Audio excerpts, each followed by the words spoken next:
I don't think we will be inducing anyone to misbehave by having a rescue method at their disposal. So, Mr. Chairman, I just want to get that out of the way. I do think the Food and Drug Administration needs to work on this. I think this was one of the things that, you referenced in your opening statement, the tragedies that happen in my suburban areas as well. The tragedies that occur when we lose a young person through what presumably is an unintentional opiate overdose.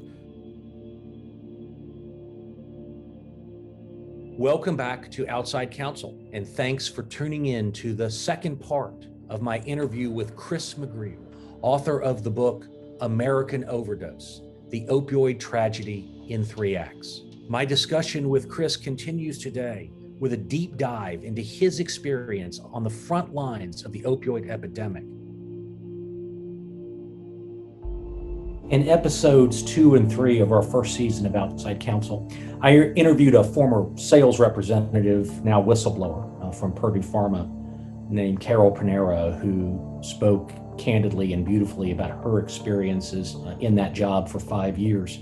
And one of the things that she talked about, that you touched on earlier, was how little training sales representatives actually had in any of the relevant subject matter for promoting opioids to doctors: medicine, pharmacology, addiction risk. Did you find that shocking?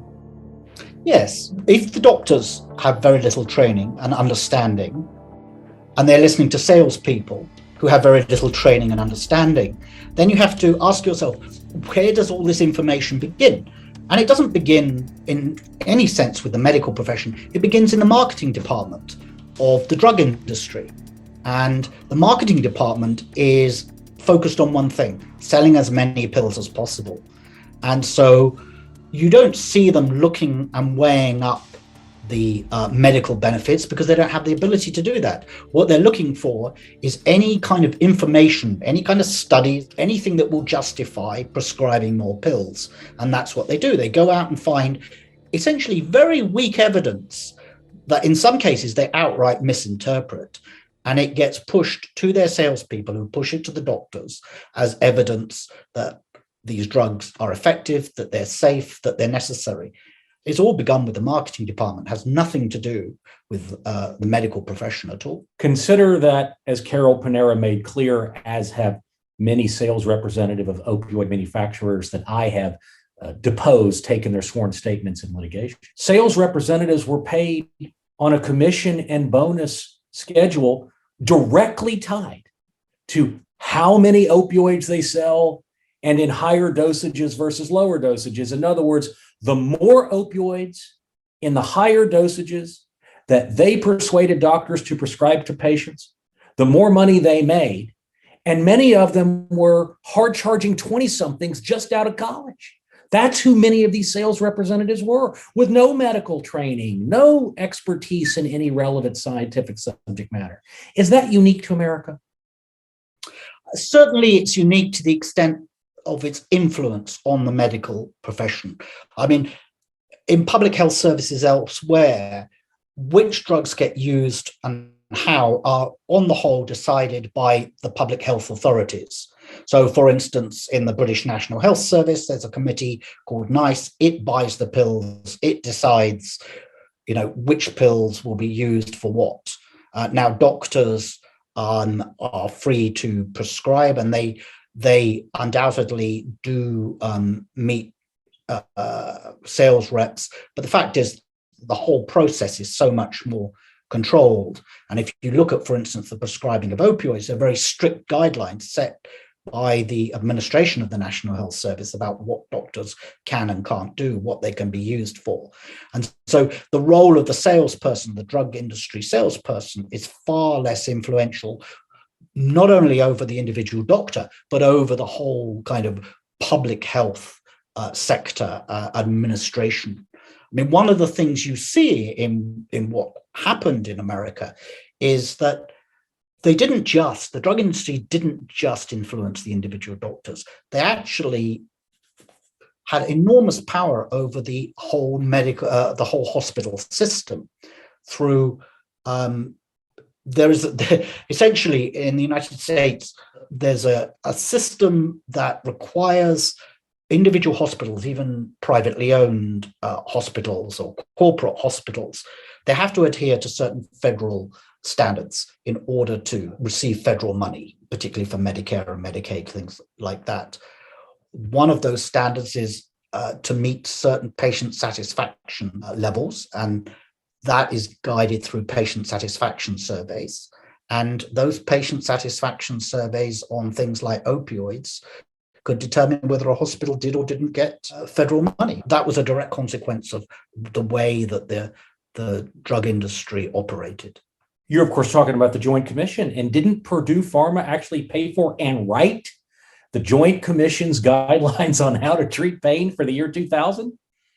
What you see the Joint Commission do is it buys into something that is created ostensibly by independent medical bodies, but in fact, ostensibly independent groups that are really funded by the drug industry. The American Pain Society was at the forefront of this, and it was pushing the idea of pain as the fifth vital sign, that whenever you went to hospital, in the same way that your blood pressure and your heart rate are measured, you should be measured for your pain. But of course, there's no way to measure individual pain. The only thing you can do is ask the patient how much pain they think they're in.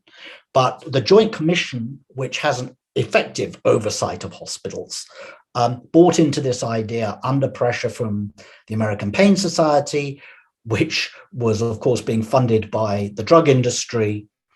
And it bought into the idea of pain as the fifth vital sign, and essentially required it be followed. Every patient be asked in every hospital in the country in order to essentially have the license to operate. And one of the things you then see is that step forward, Purdue Pharma, maker of OxyContin, they offer to write the book on how doctors are to be trained in this, how they are to conduct themselves and treat patients. And written into this book are two key ideas that are hugely influential. One is that these drugs are super safe, that there's no addiction risks at all, which is just untrue. But any doctor who raises questions is deemed to be opioid phobic, as though that this is some kind of something's wrong with the doctor for daring to ask questions. And the second thing is that these books completely ignore what we were discussing about earlier, which is the causes of the pain. And this training pushes the opioids are the default treatment for pain and the be all and end all, really, of dealing with pain. And they downplay risks of addiction. And although doctors are encouraged to look out for addiction, really, there's not a great emphasis on how they do that. And they are certainly not given the time to be able to properly do that. And the much greater emphasis is on the patient and the patient satisfaction surveys and keeping everybody happy. And so that has a huge influence on how the hospitals conduct themselves and how the hospitals require their doctors to conduct themselves. And really, that push just comes out of the drug industry. At that point, essentially taken over hospitals and their treatment of pain. In your book, one of the statistics that you note is that as recently as 2017, the department at FDA responsible for approving opioid painkillers received 75% of its income from drug makers. What influence do you believe that kind of monetary support and dependence has on a regulatory agency that is supposed to be protecting the public? Yeah, it's a good question. And I've asked people inside the FDA about this. And it was interesting to me that the FDA, when I approached them, when I was writing the book, refused to give me an interview, essentially wouldn't talk to me. And that had been the experience of other reporters on this. You would think that they would feel the need to at least address the questions that are being asked, but they simply refused to. They didn't respond to questions. They didn't respond to requests for interviews. And that had been consistent of the FDA throughout. But you can trace back this dependence on this industry's money back to the 80s. Until the 80s, essentially the early 80s, the industry paid its taxes and the government funded the FDA, and the two were separate.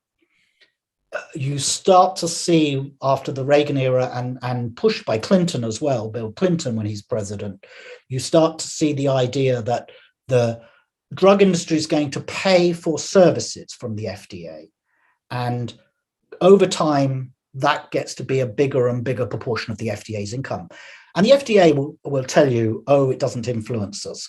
But the reality is that it has two effects. One is they're dealing with the drug industry face to face, and the drug industry is saying to them, well, we're paying for this. Come on, do what you're supposed to do.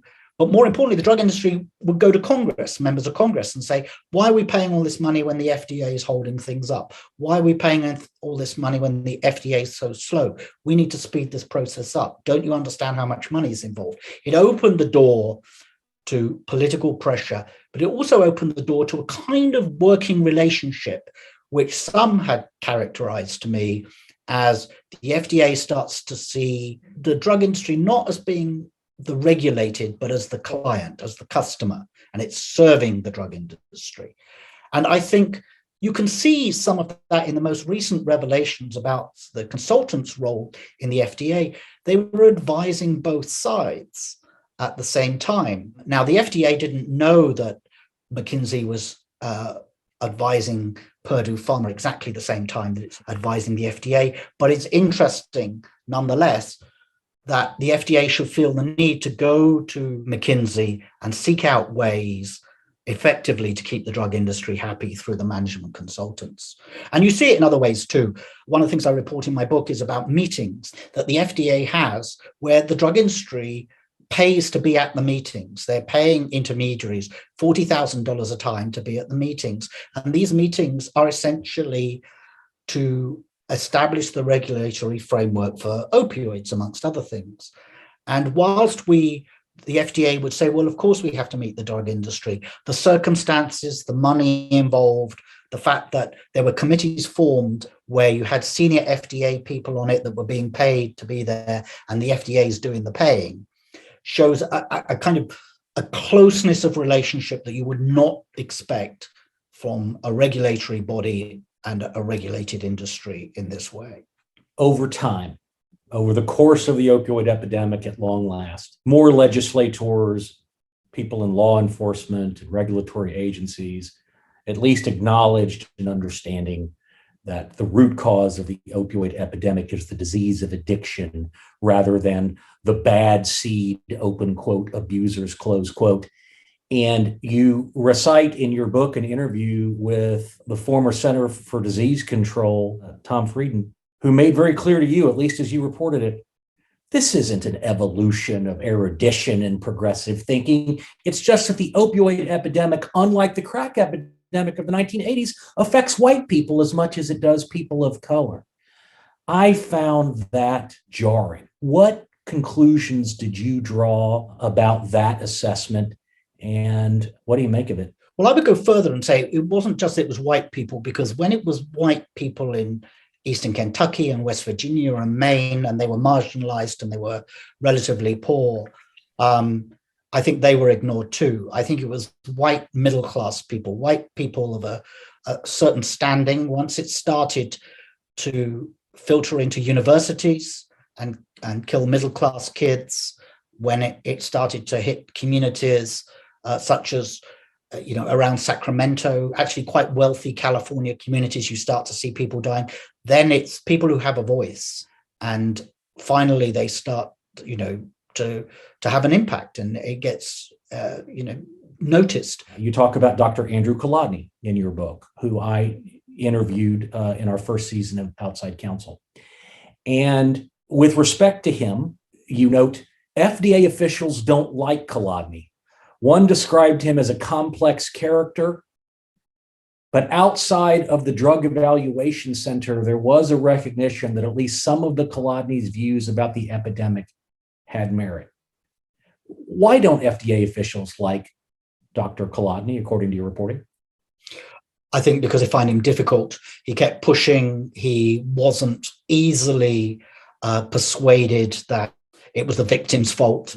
And I think he was more than willing to call out what he saw as unprofessional and immoral behavior. And he was very public about it. And, he filed complaints with the FDA that they were publicly and legally obliged to address. They couldn't just brush him aside. And of course, he had a certain degree of authority. He's a doctor and a specialist, yes. And one of the things you see with consistently that the drug industry does with people that, particularly those who've lost family members to opioid overdoses, is to dismiss them as unreasoned by grief, as it's very sad what's happened and we should sympathize with them, but you really don't have to listen to these people because, whoever it was that they lost was a drug addict.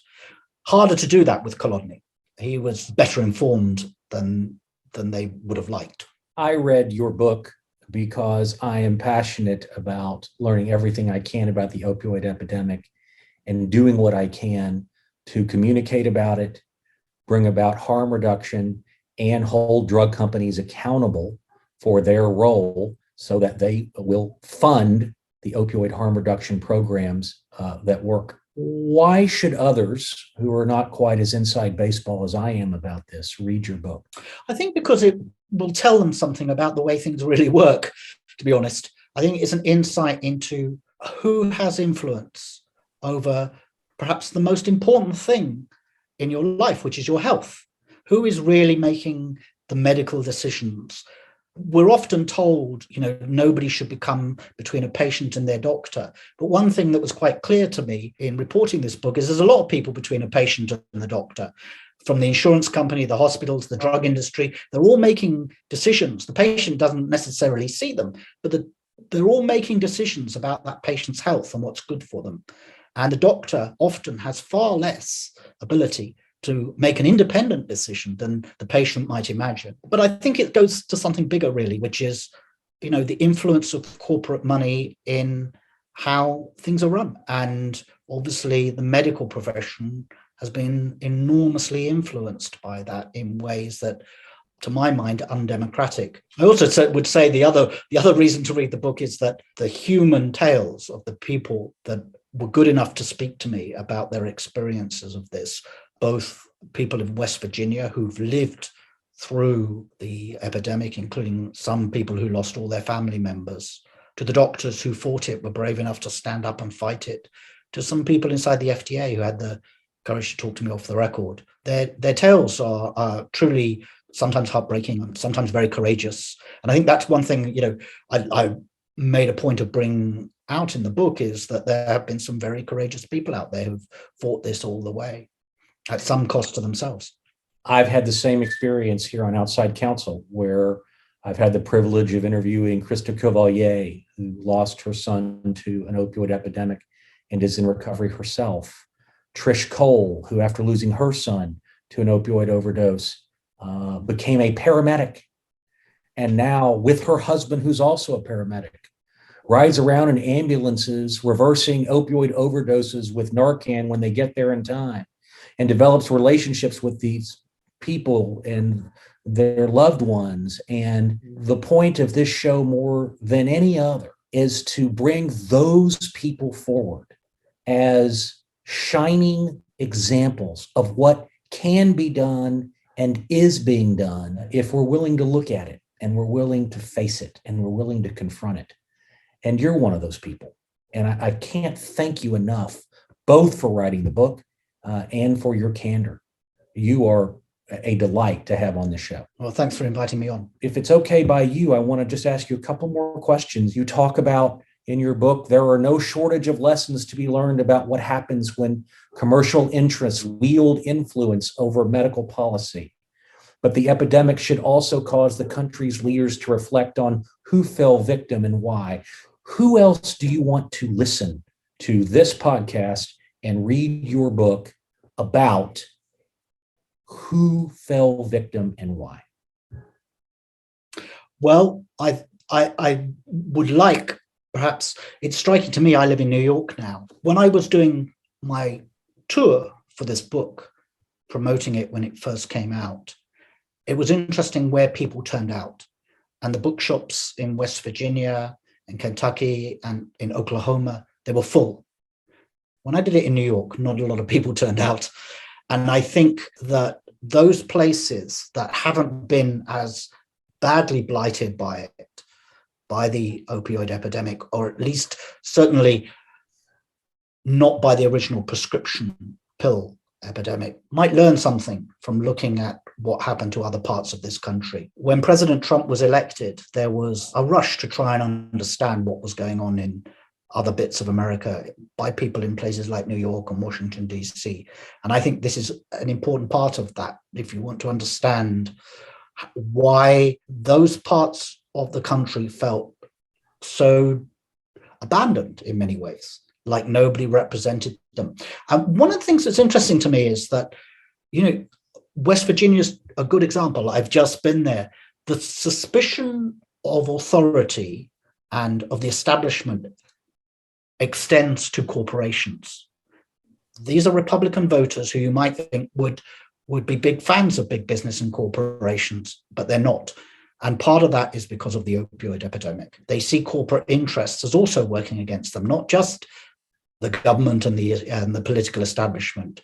And that's a result of the opioid epidemic.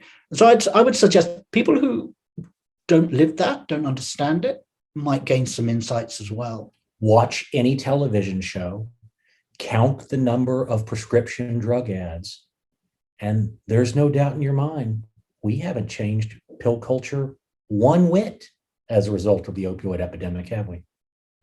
No, and it's interesting that, the United States is one of only 2 countries in the world that permit that prescription drug advertising. The other one, strangely, and for reasons I'm not clear about, is New Zealand, but no other country allows prescription drugs to be pushed in that way because they don't think, it creates exactly what it's intended to create, which is people sit around at home and say, yeah, there's something wrong with my knee. It feels a bit twitchy. I'm going to go and ask my doctor for that drug.